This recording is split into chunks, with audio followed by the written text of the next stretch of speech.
नमस्कार. मी भाऊ तोरसेकर. तुम्ही बघत आहात प्रतिपक्ष. मित्रांनो, मी तुम्हाला माहिती आहे सध्या मुंबईत नाहीये, जयपूर दिल्ली असं आलेलो आहे आणि काही कार्यक्रम आहेत. त्यामुळे व्हिडिओ बनवायला किंवा बातम्या बघायलाही पुरेशी सवड मिळत नाही किंवा बातम्यांचा अभ्यासही करणं थोडं त्रासदायक झालेलं आहे. आणि त्यामुळे सवड मिळेल तसं थोडं थोडं बनवतोय. 20-22 पर्यंत कदाचित हा घोळ चालू राहील. पण ज्या बातम्या मिळत आहेत त्याच्यावर डोकं चालू राहतं. आणि अशीच एक बातमी म्हणजे मी जयपूरहून दिल्लीला पोहोचलो आणि मी दिल्लीला माझ्या मुलीच्या घरी अगदी टेकत असेल नसेल त्यानंतर तासाभरातच लाल किल्ल्याजवळ तो स्फोट झाला. त्यावरून हलकल्लोळ माजलेला आहे. दुसऱ्याच दिवशी बिहारमधल्या विधानसभेच्या दुसऱ्या टप्प्याचं मतदान होतं. आणि हे सगळं झालं की मग जमेल तेवढं लॅपटॉपवर वेगवेगळ्या वर्तमानपत्राच्या वेबसाईट बघणं किंवा व्हिडिओ बघणं, यातून ज्या बातम्या बघितल्या त्यात एक बातमी म्हटलं तर खटकली. आणि ती बातमी होती बारामतीच्या लोकसभा सदस्य, चौथ्यांदा लोकसभेवर बारामतीतून निवडून आलेल्या सुप्रियाताई सुळे यांची जी प्रतिक्रिया बघितली, मला खरंच चक्रावल्यासारखं वाटलं. माणसं इतकी निर्लज्ज कशी असू शकतात. मी अत्यंत कठोर शब्द वापरतोय मित्रांनो. निर्लज्ज, बेशरमपणा हे शब्द लोकसभेच्या एका सदस्यासाठी वापरणं हे कोणालाही कठोर वाटेल हे मलाही कळतं. पण कधी कधी ही माणसं इतका बेशरमपणा करतात म्हणजे अगदी लाज लज्जा कोळून प्यालीत की काय असं विचारावं असं वाटतं. पण मी खांद्यावर कॅमेरा आणि हातात माईक घेऊन फिरणारा पत्रकार नाहीये किंवा यांच्या प्रतिक्रिया गोळा करणारा पत्रकार नाहीये. नाही तर भेटल्या तर मी हे विचारीन त्यांना की तुम्ही एवढा निर्लज्जपणा कसा करू शकता. आता झालं असं की ही जी काय बातमी आली बॉम्बस्फोटाची आणि ताबडतोब आपल्याकडे सगळ्या विरोधी पक्ष किंवा तथाकथित बुद्धिजीवींनी पहिला प्रश्न विचारला की इंटेलिजन्स फेल्युअर, गुप्तचर खातं काय करतंय, सरकार काय करतंय, पोलीस काय करतायत. आता याच्यात असा प्रश्न विचारण्यामध्ये बेशरमपणा कुठून आला असं तुम्हाला वाटेल तर ते जरा समजून घ्या. आपण नागडं राहायचं आणि दुसऱ्याला पॅन्ट घातली का रे असं विचारणं याला मी बेशरमपणा म्हणतो. तुझ्या अंगावर कपडे का नाहीत असं जेव्हा विचारतो एक नागडा माणूस दुसऱ्या कुणाला तरी, तेव्हा त्याला बेशरमपणाच म्हणायचा असो. आणि नेमकं तसं जेव्हा घडतं तेव्हा खरोखरच संताप संताप होतो. कारण सुप्रियाताईंनी या दिल्लीतल्या बॉम्बस्फोटाच्या विषयावर बोलताना सरकारला उत्तर द्यावंच लागेल असे अगदी फार सोळबोक वाटणारी प्रतिक्रिया दिलेली आहे. सुप्रियाताईंना एक गोष्ट माहितीये का, त्यांच्या वडिलांचं नाव शरद पवार आहे. ज्यांच्या पुण्याईवर सुप्रियाताई बारामतीतून लोकसभेवर चौथ्यांदा निवडून गेल्यात किंवा राजकारणामध्ये जी काय थोडीफार सुप्रियाताईंची ओळख आहे ती केवळ एका व्यक्तीमुळे आहे आणि त्या व्यक्तीचं नाव शरद पवार आहे, ज्यांच्या पोटी सुप्रियाताई जन्माला आल्या. आणि त्या जेव्हा अशा घटनांवर प्रतिक्रिया देतात तर इतर कुठला खासदार असेल कोण असेल तर त्याच्यामध्ये आणि सुप्रियाताईंच्या प्रतिक्रियेमध्ये मोठा फरक असला पाहिजे. अन्यथा शरद पवारांची मुलगी व्हायला सुद्धा सुप्रियाताई लायक उरत नाहीत. लायक उरत नाहीत. हे मी का सांगतोय मित्रांनो की अशा घटना जेव्हा यापूर्वी घडल्या तेव्हा आपल्या पित्याने कोणाकोणाला काय काय उत्तरं दिली एवढं तरी सुप्रियाताईंना माहिती पाहिजे. गाडीतून चालल्या असताना रस्त्यात कुठेतरी खड्डा दिसला की उतरायचं आणि त्या खड्ड्याबरोबर आपला सेल्फी घ्यायचा आणि सरकारला प्रश्न विचारायचे. असा उद्योग करणं हा मुळातच कांगावखोरी असते. कारण तुमचे वडील 4 वेळाला महाराष्ट्राचे मुख्यमंत्री झाले, त्यानंतर किती रस्ते बांधले गेले, किती रस्ते चांगले राहिले. तुमच्यावर आरोप का होतात, अख्ख्या पवार परिवारावर वारंवार आरोप का होतात. कधीतरी याचा शांतपणे बसानी विचार करा.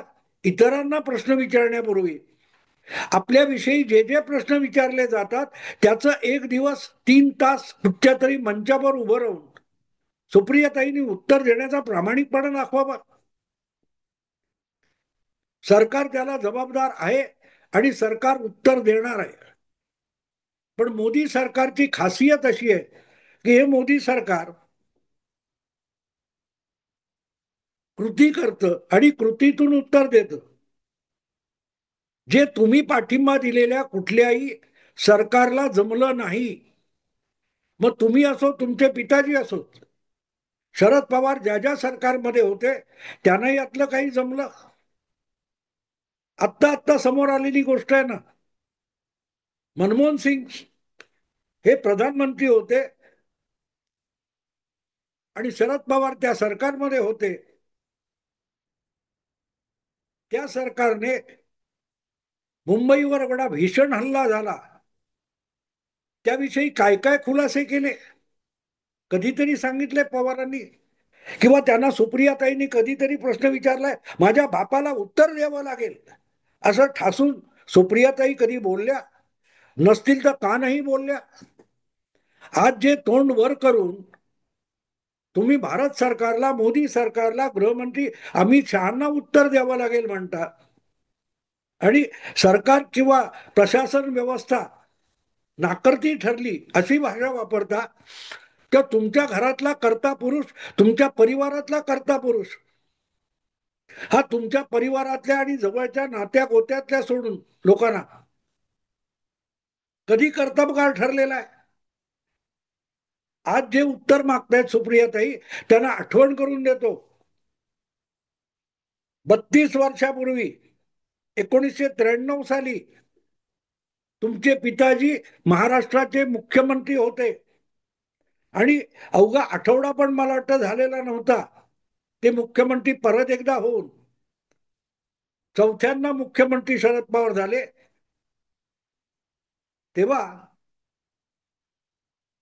मुंबईमध्ये बॉम्बस्फोटच झाले होते. जे काय आता दिल्लीत घडलं तो एकच बॉम्बस्फोट आहे, पण असे 11 बॉम्बस्फोट मुंबईत झाले होते. ज्या वेळेला सुप्रियाताई तुम्ही वर्षा बंगल्यात राहत होता, मुख्यमंत्र्याच्या घरात राहत होता, तेव्हा तुमच्या पिताजींनी कोणी उत्तर मागितलं नव्हतं, तरीही दूरदर्शनच्या मुंबई केंद्रावर जाऊन चक्क जनतेची दिशाभूल केली होती. दिशाभूल. मुंबईत एकामागून एक एकामागून एक 11 बॉम्बस्फोट झाले होते. पण तरीही शरद पवारांना मेलेल्यांची किंवा जखमी झालेल्यांच्या प्रकृतीची चिंता नव्हती, मुंबईच्या भविष्याची चिंता नव्हती.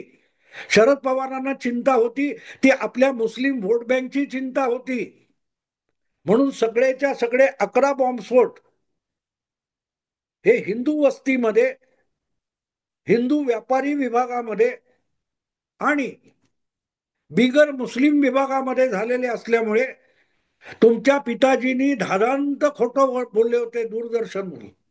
उत्तर देताना खोटं बोलले होते की 12 बॉम्बस्फोट झाले, मस्जिद बंदरला एक बॉम्बस्फोट झाला, अशी शुद्ध थाप, लोणकडी थाप शरद पवारांनी मारली होती. तेव्हा घरातल्या घरात आपल्या पित्याला, जन्मदात्याला सुप्रियाताईंनी विचारलं होतं, हे आज खोटं बोलताय, उद्या उत्तर द्यावं लागेल. आणि उद्या उत्तर दिलं शरद पवारांनी.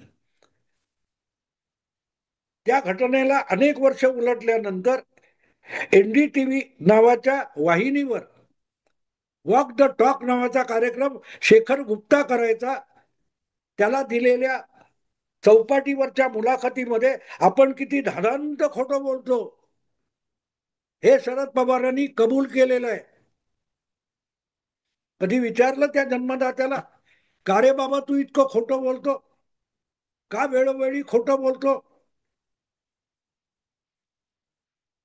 मुख्यमंत्री झाले, गृह खातं त्यांच्याकडे होतं, तरीही मुंबईत एक नव्हे, दोन नव्हे, 11 बॉम्बस्फोट झाले. काय करत होते शरद पवार? सुधाकरराव नाईक हा मुख्यमंत्री आपल्या आवाक्यात राहत नाही, म्हणून त्याच्या विरुद्ध बाबरी पडल्यानंतरच काहूर माजवताना शरद पवारांनी जे राजकारण केलं, तेव्हा सुप्रियाताईंनी त्यांना प्रश्न विचारले होते किंवा धमकावलं होतं, तुम्हाला उत्तर द्यावं लागेल. आणि म्हणून मी याला बेशरमपणा म्हणतो. अत्यंत चिडून बोलतोय की आम्ही गप्प राहतो, याचा अर्थ तुम्ही अगदी कमरेचं सोडून सुद्धा तोंडाचा दांडपट्टा चालवाल तर लोकांचा धीर सुटत चाललाय. लक्षात ठेवा, लोकांचा धीर सुटत चाललाय. या कांगावखोरीला, मानभावीपणाला, शहाजोगपणाला लोक कंटाळलेले आहेत. अन्यथा तुम्हाला सत्तेच्या बाहेर बसावं लागलं नसतं. कधीतरी शरद पवारांनी याची उत्तरं दिली, आणि दिली तेव्हा ती धादांत खोटी दिलेली आहेत, बेछूटपणे. किंबहुना पवार म्हटल्यानंतर सुप्रियाताई तुम्ही ज्याचा वारसा सांगता, तो वारसा म्हणजे धादांत खोटं बोलण्याचा वारसा आहे. हा बॉम्बस्फोट वगैरे होण्याच्या आधी तुमचे पिताजी केंद्रात मंत्री होते, मुख्यमंत्री नव्हते महाराष्ट्रात. आणि केंद्रामध्ये नरसिंहराव सरकारमध्ये संरक्षण मंत्री होते. अशा वेळेला तुमचे वडील किती सावध असतात हे तुम्हाला माहित नाही सुप्रियाताई. संरक्षण मंत्री म्हणून संरक्षण खात्याच्या विमानातून, हेलिकॉप्टर मधून शरद पवार देशाच्या वेगवेगळ्या भागामध्ये त्या काळात प्रवास करायचे. अशा वेळेला लखनौ किंवा अशा कुठल्या तरी उत्तर प्रदेशातल्या कानपूर वगैरे शहरातून शरद पवार संरक्षण दलाच्या विमानाने मुंबईत आले. त्यावेळेला त्यांच्या त्या विमानातून अनिल शर्मा असं नाव असलेले 2 अनिल शर्मा त्या विमानातून आले होते, ज्यांची ओळख दाऊदचे शार्प शूटर अशी होती. त्याच्यावरून आरोपांची राळ खूप उडाली. शरद पवारांना त्याचा इन्कार करता आला नाही. दाऊदच्या मारेकऱ्यांना, दाऊदच्या शार्प शूटरना, गुन्हेगारांना, जे वॉन्टेड होते मुंबई पोलिसांकडे, त्यांना संरक्षण खात्याच्या विमानातून मुंबईपर्यंत आणण्याचं महान पुण्यकर्म तुमच्या पिताजींनी केलंय. कधी विचारलं त्यांना? तुम्हाला उत्तर द्यावं लागेल. आणि म्हणून मी त्याला बेशरमपणा म्हणतोय. बेशरमपणाचा अर्थ तो असतो ज्यांना आपल्या पित्याने अक्षरशः शेण खाल्लं, त्याविषयी चकार शब्द बोलता येत नाही किंवा सांगता येत नाही किंवा विचारता येत नाही. त्या सुप्रियाताई आजच्या सरकारला, ज्या सरकारने पहलगाम नंतर पाकिस्तानला अर्धमेला करून टाकलेलं आहे, आणि त्याचं कौतुक सांगायला ज्या सुप्रियाताई जगभर फिरल्या शिष्टमंडळ घेऊन, त्या बॉम्बस्फोटानंतर काही तासात सरकारला उत्तर द्यावं लागेल असं बोलतात, तेव्हा त्या जखमी झालेले, मृत पावलेले यांच्या मुर्द्यावरचं, टाळूवरचं लोणी खात असतात. त्यातही राजकारण शोधत असतात, आणि म्हणून संताप होतो. आपला पिता संरक्षण खात्याच्या विमानातून मारेकरी, शार्प शूटर, गुन्हेगारांना घेऊन फिरतो, याची कधी सुप्रियाताई लाज वाटली तुम्हाला? की बाबा आपला पिता असा आहे, 4 लोक आपल्याला विचारतील, बोलतील. कधीतरी सुप्रियाताई तुम्हाला या गोष्टीची लाज तरी वाटली होती? वाटली असती तर आज असला प्रश्न तुम्ही विचारला नसता किंवा अशी प्रतिक्रिया दिली नसती. अशा गोष्टी घडत असतात, जगाच्या पाठीवर घडत असतात. 9 सप्टेंबर 2001 अमेरिकेच्या न्यूयॉर्क शहरावर जे जुळे मनोरे होते वर्ल्ड ट्रेड सेंटरचे, ते उडवले गेले. तेव्हा अमेरिकेसारखी महाशक्ती सुद्धा गाफील असते, आणि त्या गाफीलपणाचा फायदा अतिरेकी उचलत असतात. एवढी देखील सामान्य बुद्धीची गोष्ट जर सुप्रियाताईंच्या मेंदूत शिरत नसेल तर त्यांना मंदबुद्धी सुद्धा म्हणावं लागेल. अरे कशाबद्दल बोलताय, कुठच्या वेळी बोलताय? कुठेतरी भान ठेवा, कुठेतरी भान ठेवा. तुम्ही ज्या पंतप्रधानाला पाठिंबा दिला होता मनमोहन सिंग.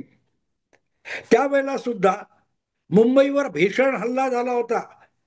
250 लोकांचे मुर्दे पाकिस्तानच्या अतिरेकी जिहादी टोळीने मुंबईत येऊन मारले होते. किडा मुंगी सारखी माणसं मारली होती. तुमचे लाडके गृहमंत्री मुंबईचे आर आर आबा पाटील म्हणाले होते, बडे बडे शहरों में छोटी छोटी होते. ही असली उत्तरं देण्याची ज्यांची परंपरा आहे त्या सुप्रियाताई आजच्या मोदी सरकारला म्हणतात उत्तर द्यावं लागेल. आर आर आबांना तेव्हा राजीनामा द्यावा लागला उपमुख्यमंत्री गृहमंत्री पदाचा. विलासराव देशमुखांना जावं लागलं. तेव्हा विचारला होता प्रश्न, विलासराव तुम्हाला उत्तर द्यावं लागेल, आर आर आबा तुम्हाला उत्तर द्यावं लागेल. बोलला होता तुम्ही? नसाल तर आज बोलायचा अधिकार तुम्हाला उरत नाही. प्रसिद्धीसाठी इतका बेशरमपणा करायचा. आणि त्यावर काय केलं होतं तुमच्या सरकारने? तुम्ही ज्या मनमोहन सिंग सरकारला पाठिंबा देत सत्ताधारी गोटामध्ये बसला होता सुप्रियाताई, तुमच्या पंतप्रधानाने काय केलं होतं त्याला उत्तर द्यायला? भारताची सेना सज्ज होती, पण त्या सेनेला जा करा काय ती कारवाई हे म्हणायची हिंमत नसलेला जो पंतप्रधान होता, जो म्हणत कुठला तरी शेर सांगतो की माझ्या खामोशीमध्ये अनेकांची अब्रू झाकली गेली. सुप्रियाताई तुमच्या आणि तुमच्या परिवाराची अब्रू मनमोहन सिंग यांच्या मौनामध्ये लपलेली होती, झाकलेली होती. किती कराल हो. आणि शेवटी मनमोहन सिंग म्हणाले ना की कोंडेलकर राईसनी अमेरिकेच्या परराष्ट्र मंत्र्यांनी डोळे वटारले आणि आमच्या अंगातली हिंमत संपली. अशा सरकारला पाठिंबा देणाऱ्या सुप्रियाताई ज्या सरकारला गेली 10-11 वर्षे विरोध करतायत, त्या सरकारने सर्जिकल स्ट्राईक केला, त्या सरकारने एअर स्ट्राईक केला, त्याने ऑपरेशन सिंदूर केलं. उत्तर तसं देतात. उत्तर आम्ही घाबरले कसे होतो, आमची शेपूट आत घातली इतकी होती की पुढून ती तोंडात जात होती, असं उत्तर देणारा पंतप्रधान आज नाहीये. आणि म्हणून जगाला समजवायला गेलात की आम्ही ऑपरेशन सिंदूर का केलं. हे मनमोहन सिंगांच्या बाबतीत सांगू शकला असतात. आपल्या पित्याच्या संरक्षण मंत्री किंवा मुख्यमंत्री या कालखंडामध्ये काय काय दिवे लावले होते याच्याबद्दल अभिमानाने बोलायची जागा आहे तुमच्याकडे, तोंड आहे तुम्हाला बोलायला. आणि म्हणून त्याला मी बेशरमपणा म्हणतो, म्हणून त्याला बेशरमपणा म्हणतो. कुठेतरी थोडी ठेवा. इतका बेशरमपणा आम्ही मान्य करतो की राजकारणात आज सरसकट बेशरमपणा आलेला आहे, सगळे लोक मानतात, पण इतका बेशरमपणा. कुठे एक गाडी फिरते बॉम्बस्फोट काय ते बॉम्ब घेऊन आणि एखादा बॉम्ब फुटतो तर तुम्हाला उत्तरं हवी आहेत सरकारच्या गाफिलतीविषयी. अहो तुमच्या पक्षातून उठून 40 आमदार थेट राजभवनात जातात, तुमचे चुलत बंधू उपमुख्यमंत्री म्हणून शपथ घेतात, तुमच्या पक्षाचे 9-10 आमदार मंत्रीपदाची शपथ घेतात. तुम्हाला तुमच्या पिताश्रींना माहित तरी होतं आपल्या घरात काय चाललंय, आपल्या पायाखाली काय जळतंय याचा थांग पत्ता नाही. आणि समोरच्याकडे बोट दाखवायचं, जो अत्यंत जबाबदारीने सरकार चालवतोय. आणि म्हणून संताप त्याचा होतो की इतका तरी बेशरमपणा करू नको. आम्हाला तुमच्याबद्दल चांगलं बोलायचं, निदान वाईट बोलायची वेळ आणू नका. चांगलं बोलण्यासारखं तुम्ही काही करतच नाही. ज्याचं कौतुक करावं, ज्याची पाठ थोपटावी असं तुमचे पिताश्री किंवा तुम्ही सुप्रियाताई काहीही करत नाही असं की ज्याचं आम्ही कधीतरी कौतुक करावं.